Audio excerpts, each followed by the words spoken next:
Joining us now is Angelo Carusone, president of Media Matters, a research center that monitors and analyzes conservative outlets. Angelo, it's good to see you on the show. We know that you've been following the developments in these sexual harassment claims against Fox News' Bill O'Reilly, and as of right now, ABC reporting 22 advertisers pulling out of advertising, at least temporarily, on his show.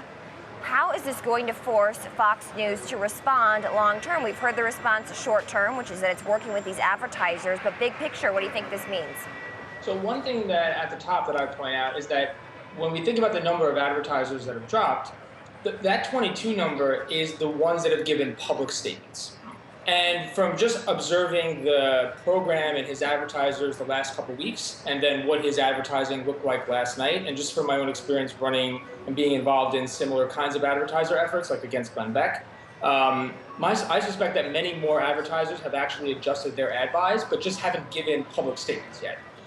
Because many of the advertisers that have been advertising on the program every single night for the past few weeks did not appear last night after this controversy blew up, and I don't think they'll be there tonight. So I just think that's the first thing at the outset. I think the problem is much Angelo, bigger. at what point, I mean, so look, they're sticking by this guy because he brings in money, and basically they don't care how bad it is or what he's done.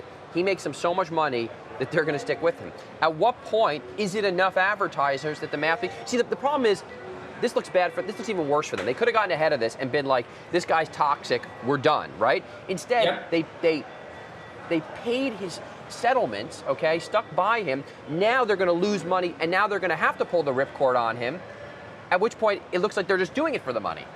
And I think that's the exact right question, right? Which is, at what point does it actually start to affect them? Because I think what happens during these kinds of flare-ups is that there's an assumption on the public's part that if O'Reilly doesn't leave the program in a couple days, that everything was pointless and worth it, and Fox News is totally fine, and Bill O'Reilly is totally fine. And that's actually just not true.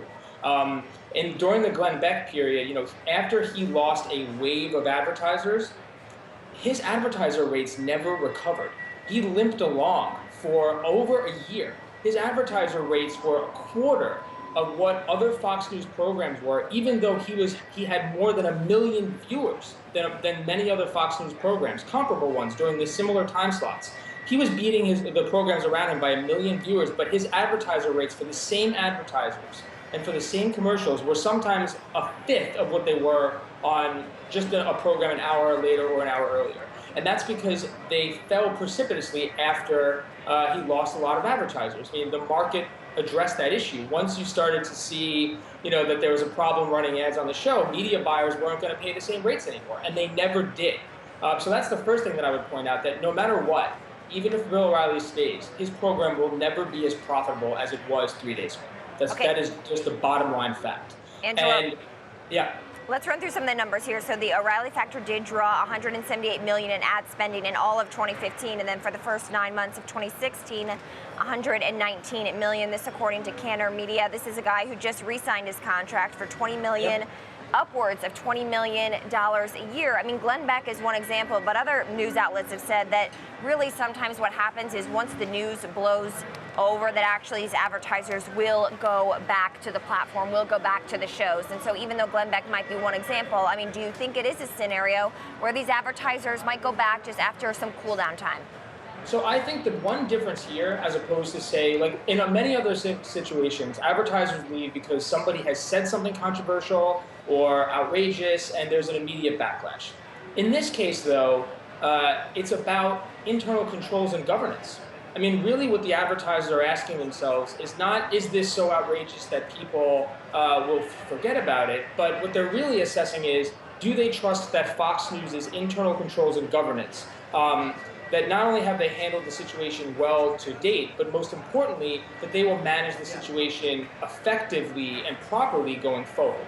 And I think that, the answer's obviously no. It's obviously no. And you know what? It's just the whole thing is so baffling to me. I've only been associated, I've been involved in media companies that are worth, when I've been there, less than $1 billion, right?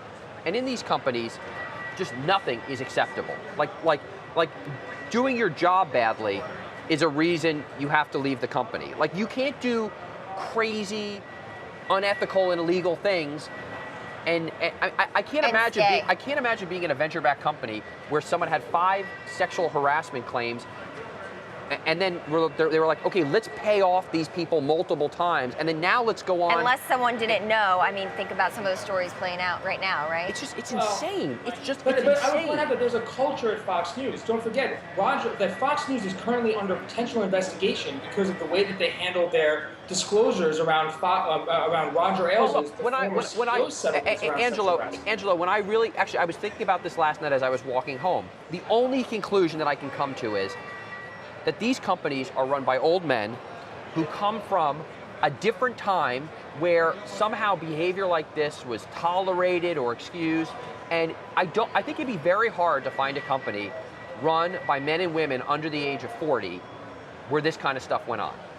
I agree with that. I certainly think that it's a generational issue. It's like a wood panel. It's like a wood-paneled cigar type behavior, basically. That's right. It doesn't make it okay. And right now, I would emphasize that James Murdoch is now the CEO of 21st Century Fox, Fox News' parent company, and he has the charge of dealing with not only addressing this internal deep culture that exists at Fox News, but he also has to make sure that they have a clean bill of health because they're trying to make major expansions in the UK. They're currently under intense regulatory scrutiny. So that's why I think this is much different than the other scenarios. And no, I don't think the advertisers are going to come back as long as the public is sensitive and aware of this issue. And if you look at the advertiser statements, I think that also indicates that they're not coming back because they're not making squirreless, comments like, oh, we adjusted our media buy, things ran in error, as they often do. You go back and look at statements around similar situations.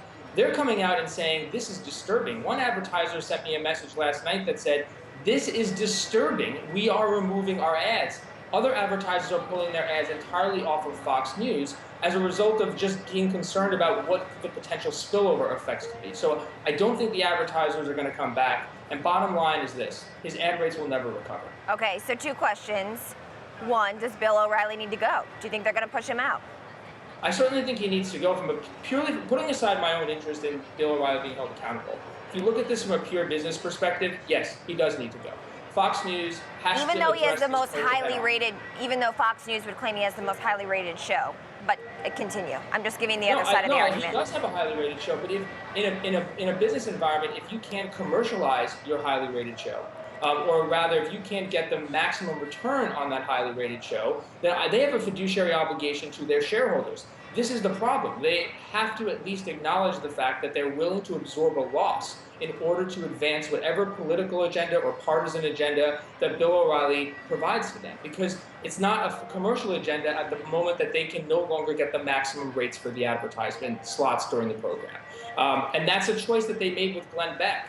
For over a year, they absorbed the losses that Glenn Beck cost them. But when they finally fired him, and Fox News said it themselves. If you go back and look at the statements there, if you have a television show and you have advertiser problems, you no longer have a television show that is viable. Angelo. That was Fox News' own comment when they were giving a dig to Glenn Beck. So they're aware of the calculus here. The real question is, in crisis comms, in the very traditional approach, they think they can weather the storm. But the reality is that something much deeper about the culture at Fox News has been uncovered here. And I think that advertisers are making business decisions. I don't think that they trust that Fox News will deal with it. That's why I think that number is much higher than 22. And I think that now the real big question is, can Fox News maintain any of their larger advancements that they're trying to make from a regulatory perspective? So they have bigger obligations. I don't think that it is a sustainable business model for them to continue to absorb O'Reilly's losses indefinitely.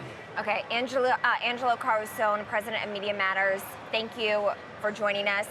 The other big topic here that we could have discussed with Angelo too, unfortunately we had to let him go because we're going to get the opening bell, is how is Fox News different now that Ailes is left and Megyn Kelly is left? And one could argue that even with James Murdoch and Lachlan Murdoch overseeing Fox News right now, younger people who reportedly Megyn Kelly got along with well, and they really wanted to keep her, offering her $25 million or so a year, is that it arguably is now more conservative. I mean, with Tucker Carlson. I read that article exactly, yesterday too about taking how the place well of he's Megyn doing now. Kelly, His yeah. numbers apparently are better than Better her than numbers? Megyn's. Now, granted, there's been a lot of political things people will say to the other side of the aisle. There's been a lot to talk about recently, and that maybe has helped some of the numbers.